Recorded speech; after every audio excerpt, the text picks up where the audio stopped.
Hey and welcome back to my corner. Now, there's a relatively new show that came out called Mr. Birchum.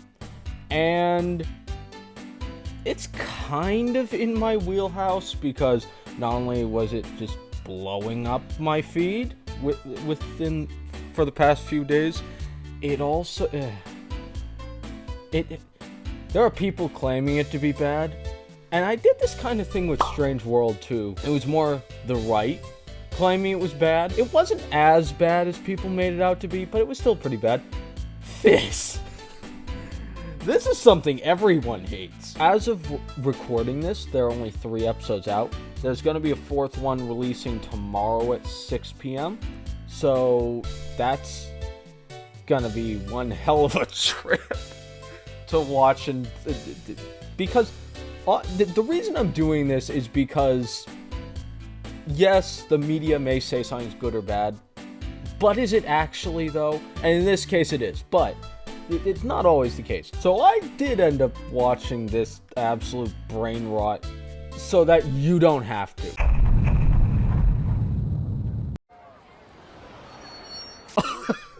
Alright, I'm stopping it here.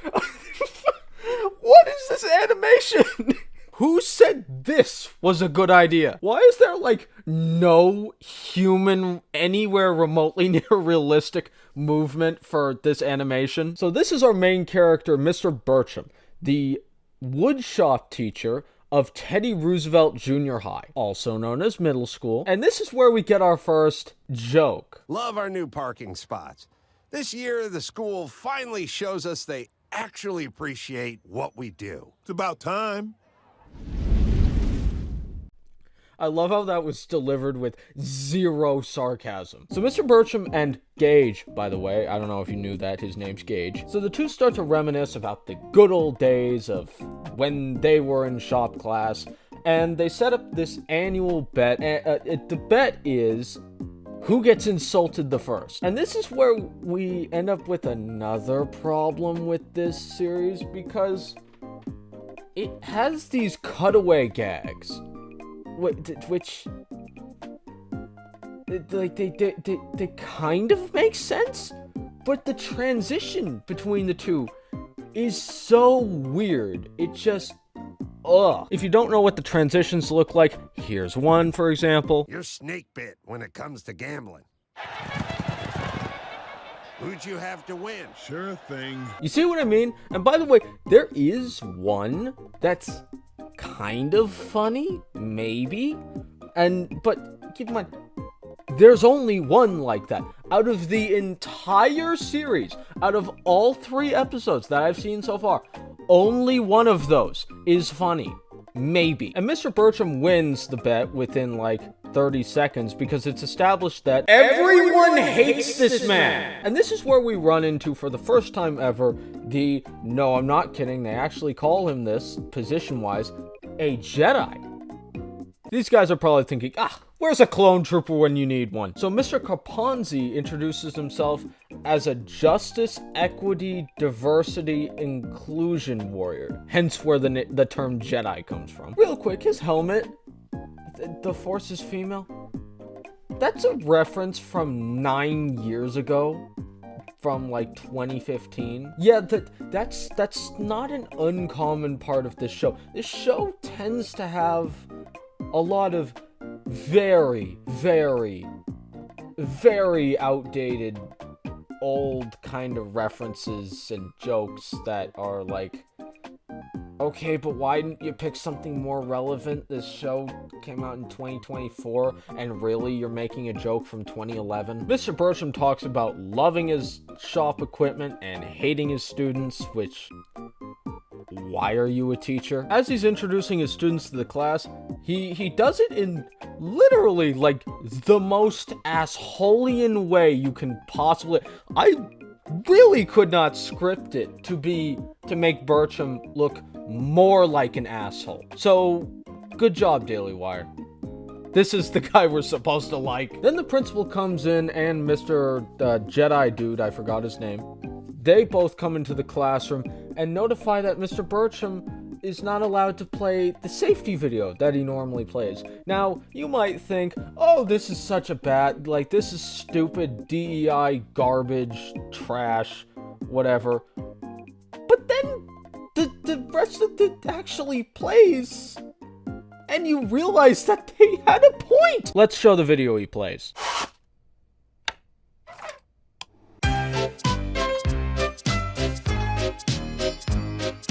Never mind, I retract everything I said. This is a 10 out of 10 show, and it's the best show ever made.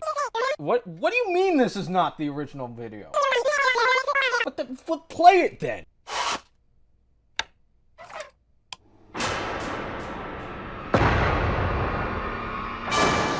This video is like if a sex ed class used a video for, like, let's use middle schoolers, or even freshmen in high school. And it was a video of a very, very violent rape. So to get around the principal saying, you cannot play, I believe it's called Blood on the Saw. You can't play that. He doesn't play that one. He plays Blood on the Saw 2. Genius! I mean, absolute genius. You are definitely not going to get the school sued with that one, good sir. So moving on from that absolute nightmare rocket fuel, by the way, we get to take a look at the Birchum household, which they're all insufferable in their own unique way. That's diversity, equity, and inclusion. Then there's a vegan wolf gag that's played, and this is the only funny gag that they do throughout the entire show so far. Dogs are supposed to eat meat. They're descendants of wolves. You ever see a vegan wolf on the Nature Channel?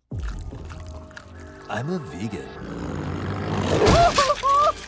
So let's talk about the cast real quick.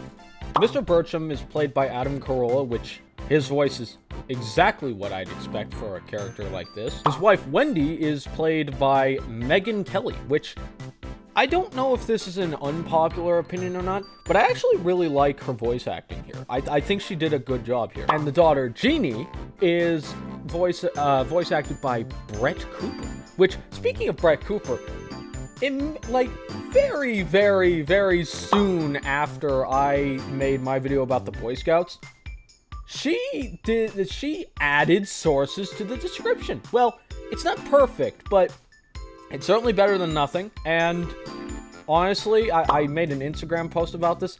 Blame me for the change. You're welcome, internet. You're welcome. Wendy is a real estate woman.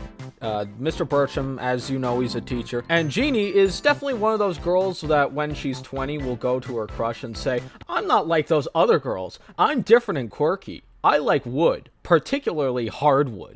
At this point in the show, we're introduced to Mr. Birchum's son, which, by the way, Jean is his stepdaughter, but his biological son, Eddie, who's basically this universe's version of me if I was doped out on weed. Mr. Birchum says Eddie could get a girlfriend if he played a real sport, which, okay, not that there's anything wrong with gaming, like, as it's portrayed later in, I think, this episode, but definitely a future episode, it's revealed that he has sponsorships, and he makes money, so it's like, what is your problem here? It's not like he's just a loser in the basement. It's just a guy who's chugging an energy drink that was made in a lab in Wuhan. You know what? That's actually kind of funny. The only reason that is funny, though, hang on. The only reason that's actually funny, it's not because the verbal joke is funny. It's just because it's so random. Only legal in West Virginia. That is like the most random thing to put on the can.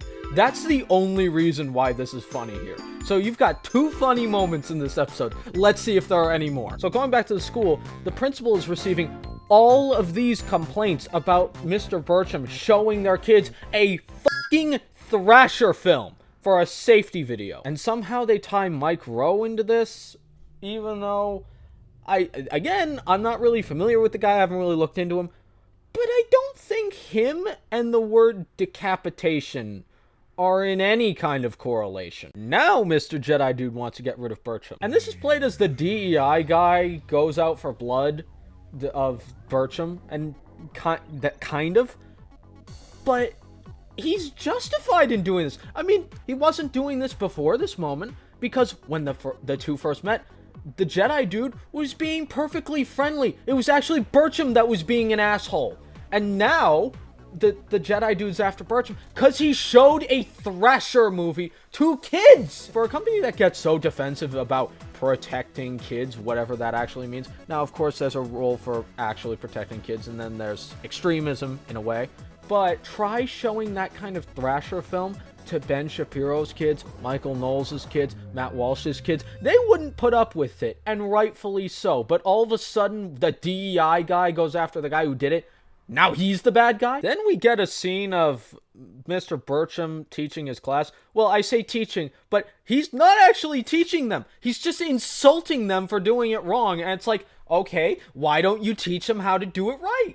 They're coming to a shop class to learn how to use shop tools. Why aren't you teaching them how to use shop tools? Why are you instead just insulting them the entire time? Hey, Mr. Teacher, I don't know how to edit a video. Can you teach me how? You donkey! I tell you, this generation, bunch of f***ing donkeys. So Jeannie got dragged along to have some mother-daughter time, organizing a house for a sale that will make them a lot of money, which... Oh no, did she got mother-daughter time? Boo-hoo. Her life must suck. Temporarily cut back to more of Birchum being an asshole, and then cut straight back to prepping the house. We're selling a dream of perfection, like fashion models who never gain weight, or Android phones that never crash. Or the Green New Deal. Wow. A joke that came from 2019, which was 5 years ago. Wow. Very creative. So Mr. Birchum and Eddie are back home, and they are talking about sports because Mr. Birchum doesn't think esports are real sports. And then he reminds Eddie of the Little League days, which gives us a flashback of... Strike three, you're out. Ah! What was that? Like, genuinely. What was that? It seems like Mr. Birchum's only problem is that Eddie doesn't have a girlfriend? Jeannie discovers that this fireplace like the outer part of the fireplace, that I'm not sure what the name is apparently painted. And so she starts screaming at her mom saying, But it's a sin! It's a crime against wood! You're a wood killer! A wood killer! You are a wood killer! I guess Jeannie's releasing her inner that vegan teacher. And how would you like it if somebody covered you in white paint? If it was Jason Momoa, I'd be fine. Wait, hang on a second. Who's Jason Momoa? Oh my god. Oh no, I just got the joke.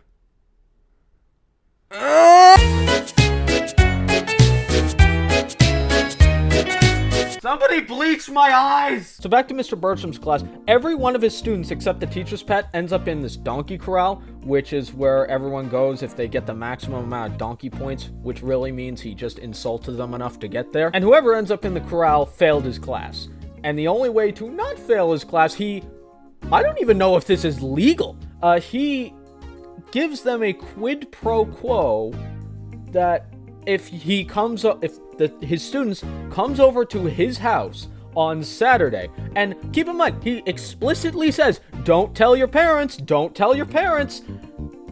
if you fix my porch on Saturday, you can pass my class. Who wrote this show? I swear, if a real teacher were to actually do something like this, the people who made this show would be tearing that teacher to shreds, and rightfully so.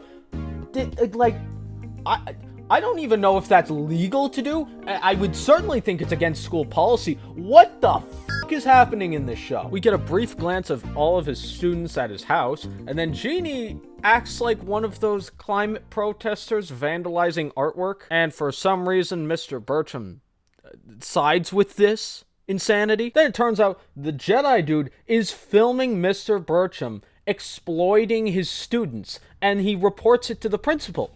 Again, this is kind of portrayed as him being, like, an asshole dude, but he's completely in the right here! Why does this show keep portraying the antagonist as the good guy? Fight song. Would you like to resume your search for Nancy Pelosi bikini pics? Heck yeah! That is gross and weird. Not as weird as the Jason Momoa joke, but that was off. And then Jeannie handcuffs herself to this fireplace thing.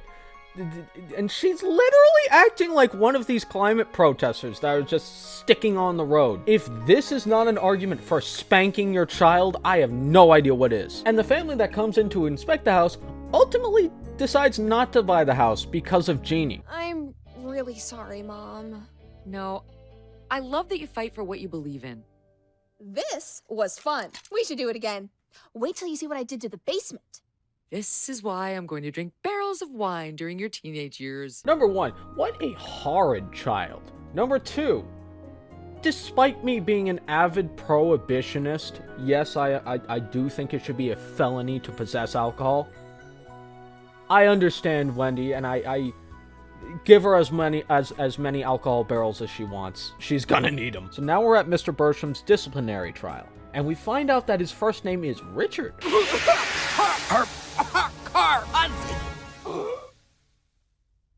As a warrior for equality. This entry is so good. Someone get this man an Oscar. Honestly, this dude has some weird woke customs. But other than that, this is a cool guy. I mean, he's a Star Wars nerd. He's a cool guy. Why are you painting this, albeit woke person, but him as this, like, hated guy? He tries to be polite with everyone he's around. He actually has an interesting personality. All of that. When you're making an antagonist, you don't want the antagonist to be the most likable person in the show. So Daily Wire, why did you do this? Mr. Birchum disavows the union. All the students come up to give their testimony about what they think about Mr. Birchum. And for some weird reason, everyone seems to like him now, even though nothing happened to make them like him. Is it just because they hate this DEI guy that much? Which again, it's completely baseless. Why do you hate this guy? Then Mr. Birchum just admits to doing what the board is quote-unquote charging him with, but his defense really boils down to, hey, I wasn't the only one breaking the rules. So it seems like these other board members or teachers, whoever they are in the back, also need to be fired instead of just letting Mr. Birchum off the hook. Like, what? So now everyone likes Mr. Birchum for some unstated reason. So you only got 3 days of unpaid suspension. Yeah, thank God for the union. That seems extremely light for what he did, if you ask me. What is literally on film, and he only got 3 days of unpaid suspension. Also, he disavowed the union, and now he's praising them. This makes no sense at all. Then we find out that Eddie does indeed have a girlfriend. A hot one at that. And now Mr. Birchum sits on his porch, cracks open a beer, and looks out at the sunset. And I guess all his problems with the sun just evaporated with the knowledge that he has a girlfriend. Thank God that's over. You know, that was painful, like on a... Because, again, I mentioned at the very beginning, I watched Strange World, and that was also painful. But that was painful in a completely different way. This is actually kind of worse. Because while the other one was just boring, it didn't... at least the character... If there was an antagonist, you didn't like the antagonist. Which there really wasn't an antagonist, but still. But this show, it seems like everyone who isn't the antagonist is insufferable, and it's like they get everything wrong. But hey, I mean, if you want me to make a video about the other 2 episodes that I actually did watch, just let me know, comment below, or whatever. And other than that, thank you so much for watching. I hope you liked that video. If you did, go ahead and follow the channel, or if you're watching on YouTube, subscribe and hit the bell so you don't miss any of my future videos. Anyway, thank you so much for watching, and have a good day. See ya!